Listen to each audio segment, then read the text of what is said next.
Случалось ли вам засыпать, когда вдруг все тело резко вздрагивало, словно вы оступились в пустоту? Это внезапное пробуждение, когда кажется, что вы падаете, имеет научное название – гипногогический рывок. И если вы думаете, что это что-то необычное, то ошибаетесь. Около 70% людей переживают это ощущение. Это не признак проблемы, а лишь забавный курьез работы нашего мозга на границе между бодрствованием и сном. Что же на самом деле происходит в этот момент? Когда вы погружаетесь в дрему, мышцы постепенно расслабляются. Мозг, который тоже готовится к отдыху, иногда ошибочно воспринимает это резкое снижение мышечного тонуса как падение. В ответ он посылает электрический импульс по телу, чтобы поймать вас, запуская своего рода экстренное реагирование. Абсолютно ненужная реакция, но некоторые ученые видят в этом эволюционный атовизм. Они полагают, что это осталось нам от предков, которые спали на деревьях, и резкое ослабление мышц было бы крайне опасным. Такой рывок предотвращал падение. Однако ваша кровать находится на земле, а мозг, похоже, об этом не в курсе. Стресс, кофеин и недостаток сна могут усугублять эти вздрагивания. Дело не в какой-то патологии, а в том, что перевозбужденный мозг чаще ошибается при отключении. Это безвредно и очень распространено, но все равно ужасно раздражает каждый раз. А теперь поговорим о другом утреннем феномене – инерции сна.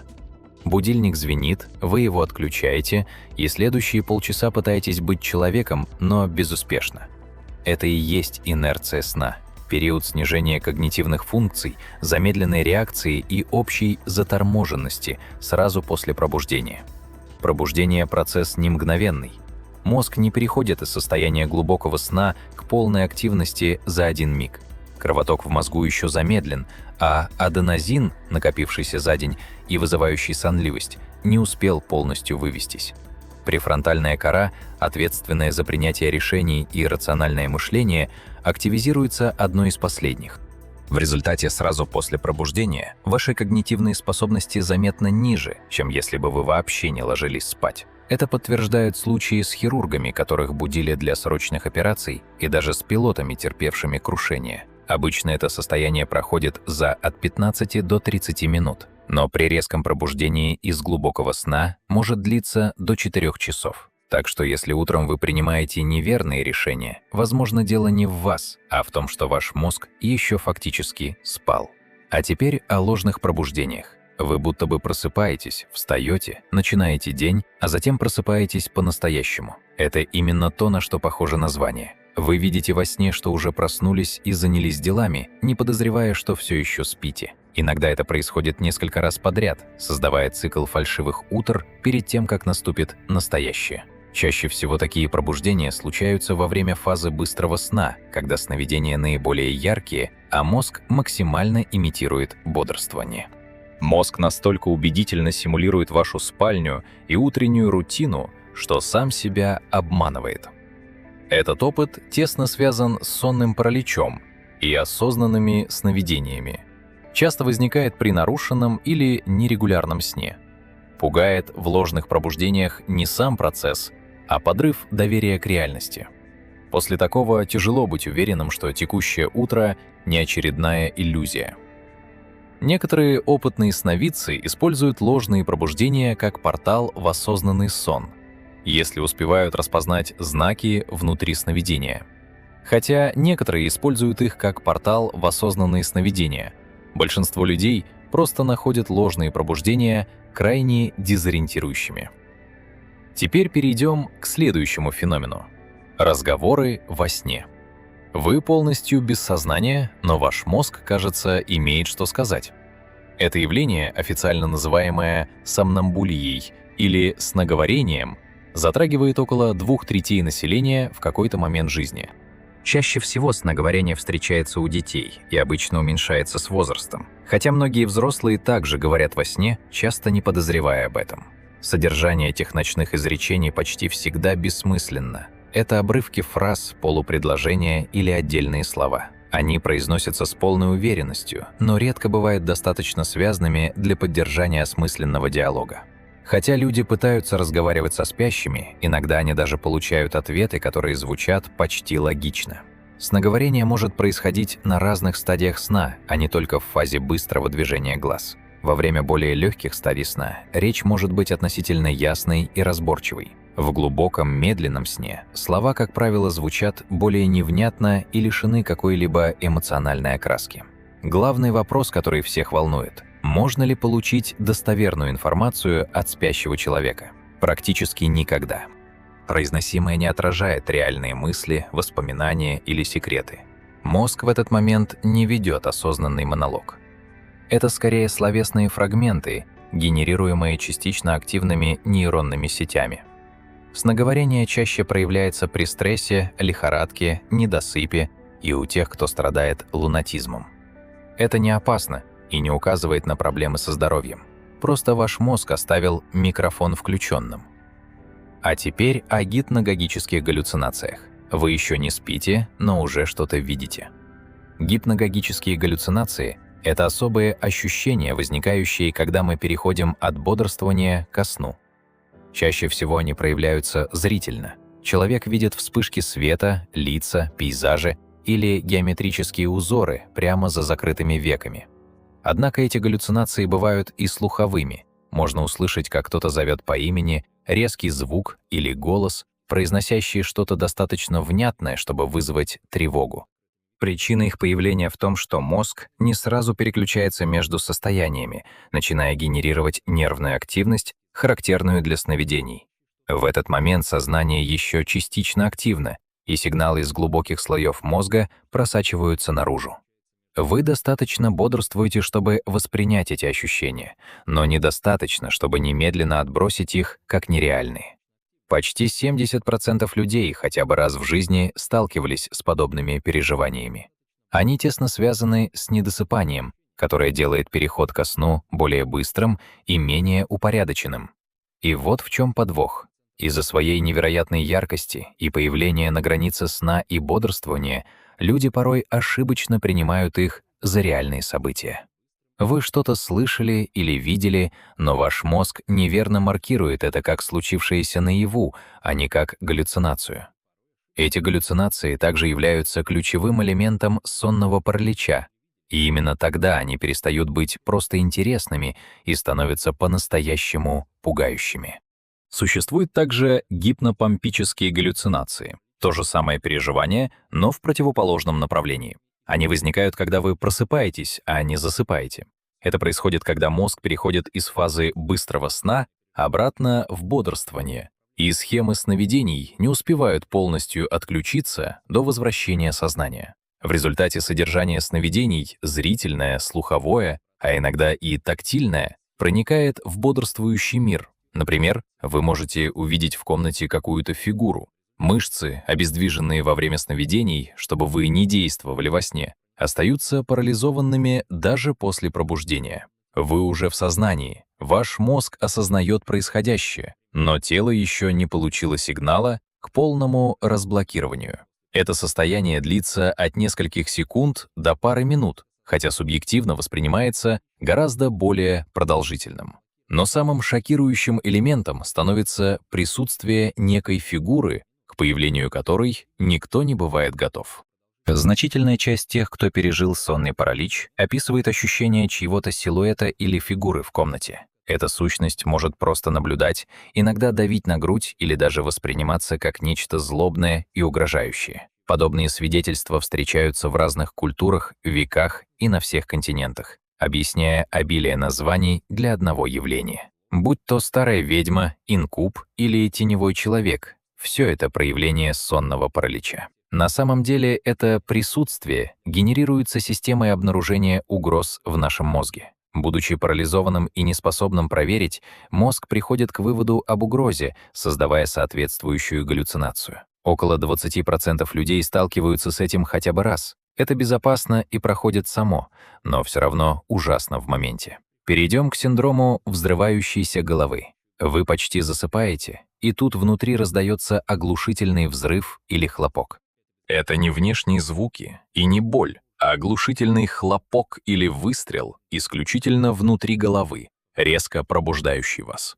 Синдром взрывающейся головы — реальное явление с клиническим названием, затрагивающее примерно 10% населения, и оно безвредно. Ведущая теория объясняет это сбоем при выключении мозга. Вместо постепенного угасания сенсорной обработки происходит сбой. В норме, засыпая, мозг постепенно приглушает обработку всех сенсорных сигналов. Но иногда этот механизм дает сбой, и вместо плавного угасания слуховые нейроны разряжаются одновременно. Мозг воспринимает это как оглушительный звук, хотя физического взрыва нет, лишь масса нейронов срабатывает синхронно. Это явление чаще встречается в периоды недосыпания или при сильном эмоциональном напряжении. Для некоторых это единичные случаи за всю жизнь, другие переживают серии приступов по несколько раз за ночь. Хотя это кажется катастрофическим и безвредно, знание о возможности такого приступа делает процесс засыпания тревожным. Теперь о спутанном пробуждении. Вас будет, а вы открываете глаза, но совершенно не понимаете, что происходит вокруг. Этот феномен возникает, когда человека резко выводят из глубочайшей фазы медленного сна, из которой труднее всего пробудиться. Мозг лишь частично активируется, не переходя полностью в бодрствующее состояние, поэтому человек кажется проснувшимся. Его мышление сильно нарушено, а поведение варьируется от тихой дезориентации до агрессии или уверенного бреда. Партнеры, пытавшиеся разбудить таких людей, описывают это как пугающее. Человек вроде бы здесь, но совершенно недоступен. Эпизод длится несколько минут, иногда дольше, а на утро пострадавший, как правило, ничего о нем не помнит. Чаще всего это случается у детей, которые могут проснуться с криком, но утром не помнят причину своего испуга. У взрослых это провоцируется недосыпом, алкоголем или нерегулярным режимом. Мозг лишь частично выходит из сна и застревает. Далее рассмотрим ночные судороги ног и миоклонус. Два разных явления, которые возникают, когда вы пытаетесь заснуть. Ночные судороги ног и миоклонус — это два совершенно разных, но одинаково неприятных явления, возникающих при попытке уснуть.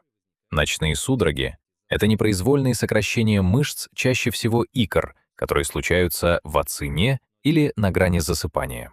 Они возникают внезапно, причиняют сильную боль и могут длиться от нескольких секунд до нескольких минут. Мышца сводит судорогой, и единственный способ облегчить боль — растянуть ее, что крайне затруднительно сразу после пробуждения. Точная причина этих спазмов до конца не ясна, но к ним могут приводить обезвоживание, дисбаланс электролитов или долгое сидение. Также способствуют перенапряжение, некоторые медикаменты, и с возрастом частота таких судорог только увеличивается. Миоклонус же представляет собой иное явление. Это внезапные, короткие, похожие на удар электрическим током подергивания мышц во сне. Например, резкие вздрагивания при засыпании, известные как гипнические рывки, являются одной из форм миоклонуса. Он также может проявляться как повторяющиеся ритмичные подергивания конечности или даже всего тела. Если миоклонус возникает изолированно во сне, он обычно не представляет опасности для здоровья. И судороги, и миоклонус нарушают структуру сна, переводя вас в поверхностную фазу, даже если вы не просыпаетесь полностью. За ночь таких эпизодов могут быть десятки, и вы не вспомните ни одного, но утром все равно будете чувствовать себя разбитым. Ваше тело постоянно будит себя, а вы об этом даже не подозреваете. А теперь о микроснах. Вы бодрствуете, затем от 2 до 30 секунд отключаетесь и возвращаетесь в сознание, совершенно не осознав произошедшего. Микросон — непроизвольный эпизод, когда человек кажется бодрствующим, возможно, с открытыми глазами. Со стороны он выглядит просто отключившимся. Внутри же сознание на мгновение просто исчезает. Электроэнцефалограмма подтверждает. Мозг демонстрирует активность, характерную для сна, а затем мгновенно возвращается к бодрствованию. Эти эпизоды вызваны недосыпанием и являются одним из самых опасных его последствий.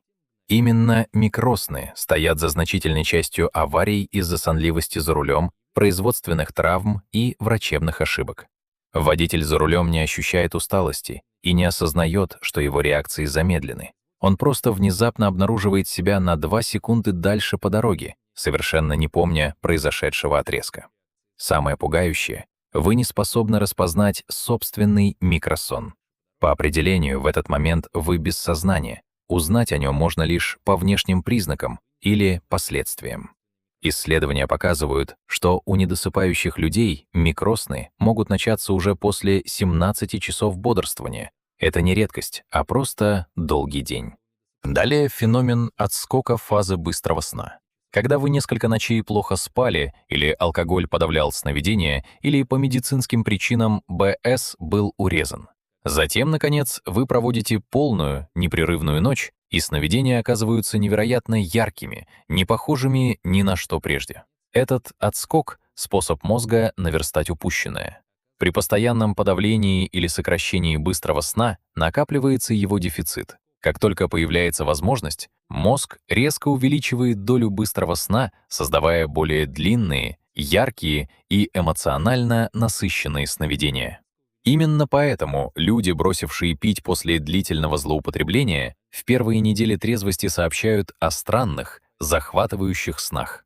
Алкоголь почти полностью подавляет фазу быстрого сна, и когда он исчезает, мозг начинает усиленно восстанавливать утраченное. Подобное восстановление фазы быстрого сна происходит не только после отказа от алкоголя. Оно является реакцией на любой длительный период недосыпания.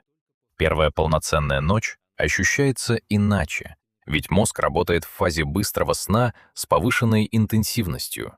Сны в этот период восстановления обычно становятся более насыщенными эмоционально, значительно более странными и запоминающимися, чем привычные. Для одних такие сновидения могут быть тревожными и пугающими, тогда как другие находят их чрезвычайно увлекательными. В любом случае, это явный сигнал о том, что мозг накопил долг по сну и теперь активно пытается его восполнить. Но теперь давайте поговорим о ночных ужасах, которые не следует путать с обычными кошмарами. Кошмар — это пугающий сон, после пробуждения от которого вы точно помните, что именно вас напугало. Ночные ужасы — это совсем другое явление, происходящее во время глубокого, медленно-волнового сна, а не в фазе быстрого движения глаз. Человек во время такого приступа выглядит проснувшимся. Он может сесть, открыть глаза, кричать или плакать, а его пульс достигает 180 ударов в минуту. Это состояние полной физиологической паники, при котором человек, по сути, не находится в сознании. Вы не сможете утешить человека во время ночного ужаса так, как это возможно при обычном кошмаре, ведь они не бодрствуют полностью и не способны адекватно воспринимать ваше присутствие или слова. Более того, попытки удержать или ограничить их движение могут лишь усилить интенсивность приступа. Стандартная рекомендация — оставаться рядом, следить, чтобы человек не навредил себе, и просто ждать. Приступ обычно длится от 30 секунд до 5 минут. Самое странное, что после завершения эпизода человек обычно сразу же засыпает, а на следующее утро не помнит абсолютно ничего. Чаще всего ночные ужасы встречаются у детей от 3 до 8 лет, и большинство из них перерастают это состояние. У взрослых же они могут быть вызваны недосыпом, стрессом, лихорадкой или незнакомой обстановкой. Человек, переживающий такой приступ, находится в состоянии глубочайшего стресса, но при этом абсолютно не сохраняет никаких воспоминаний о случившемся. Перейдем к лунатизму. Мозг спящего человека способен на невероятные вещи, такие как навигация по дому, отпирание дверей, приготовление пищи, а в редких случаях даже управление автомобилем. Это состояние известно как лунатизм, относится к той же категории расстройств пробуждения, что и спутанное пробуждение или ночные кошмары. Возникает оно в фазе глубокого медленно-волнового сна, когда мозг частично активирует двигательную систему, но сознание остается отключенным. В результате наблюдаются движения, кажущиеся целенаправленными, однако за ними не стоит никакого сознательного восприятия или намерения. Распространенное заблуждение, что лунатики разыгрывают свои сны, не соответствует действительности. Воплощение сновидений происходит в фазе быстрого сна, тогда как лунатизм проявляется в медленно-волновом, когда сновидения минимальны. Что бы ни делал лунатик, это не имеет отношения к сюжету сновидений. Его мозг просто начинает выполнять какую-то активность. Проявления варьируются от простого подъема в постели до выполнения сложных действий, которые могут длиться несколько минут. Как правило, человек абсолютно не помнит ничего из того, что происходило во время приступа. Со стороны они могут выглядеть бодрствующими, с открытыми глазами и даже способными реагировать на простые инструкции, но на самом деле их сознание отсутствует. Старое поверье о том, что будить лунатиков опасно, в основном является мифом. Хотя пробуждение может вызвать кратковременное замешательство, оно не причиняет никакого вреда. Истинная опасность заключается в том, что они могут травмировать себя, перемещаясь по окружающей среде без полного осознания происходящего. Далее осознанные сновидения. Это когда в процессе сна внезапно приходит понимание, что вы спите, и вы просыпаетесь внутри самого сновидения, становясь полностью сознательным и осведомленным. Осознанные сновидения, происходящие во время фазы быстрого сна, были научно подтверждены благодаря остроумному эксперименту. Исследователи просили участников подавать сигналы заранее оговоренным движением глаз, когда они осознавали себя во сне. Эти глазные сигналы, одни из немногих не парализованных во время быстрого сна, точно фиксировались на ЭЭГ. Это доказывало, что мозг одновременно находится в фазе быстрого сна и полностью осознает этот факт. Такой опыт не выдумка. Около 55% людей утверждают, что хотя бы раз в жизни переживали осознанный сон. Однако те, кто практикует осознанные сновидения регулярно и с полным контролем над ними, встречаются гораздо реже. Диапазон ощущений широк. Одни просто осознают, что спят и становятся наблюдателями своего сна. Другие же достигают значительного контроля над миром сновидений, создавая в нем любые желаемые переживания. Степень такого контроля сильно различается у разных людей и зависит от их практики. Существуют проверенные методики для вызывания осознанных сновидений. Например, тестирование реальности в бодрствующем состоянии. Регулярно проверяйте свои руки или многократно перечитывайте текст. Метод «проснись и снова уснуть» WBTB предполагает короткое пробуждение после нескольких часов сна, чтобы затем быстрее войти в фазу быстрого сна. Или техника MILD, когда перед засыпанием вы четко формулируете намерение распознать состояние сна. Это, пожалуй, единственная ошибка в работе мозга из нашего списка, которую вы бы действительно хотели испытать. Какое из этих удивительных явлений больше всего поразило вас? Поделитесь своими мыслями в комментариях и не забудьте подписаться, чтобы узнать больше тайн нашего разума.